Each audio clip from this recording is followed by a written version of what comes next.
Ayo jajar carios di bagian kegendapna ya cuplikan yang utama. Singkatnya ye carita harita teh tanu tiluan ayeuna mah geus nepi deui ka karaton. Harita maranehna turun tina kareta kacana nu di diukanana.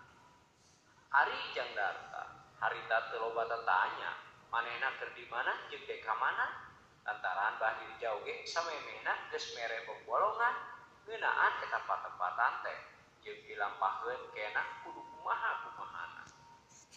Dina sepanjang eta jero karaton Jangdarta ngaheran-herankeun lantaran loba pisan ulang-ulang anu naredeugseun ka manehna. Aya nu jiga ka sieuna, aya deui nu jiga amak neuteup ka Jangdarta teh. Ari Jangdarta mah teu loba nganaha-naha ngeunaan eta para ulang-ulang teh. Lantaran emang kitu meurna lumrahna kahirupan di negeri siluman mah.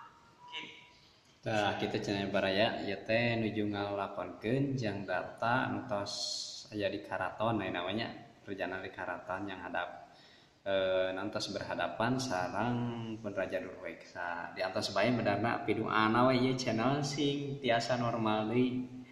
Aduh wara baraya.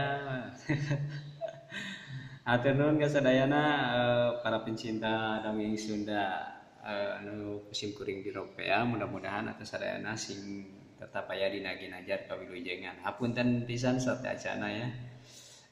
Hapunten deui sateu acana. Hatur nuhun.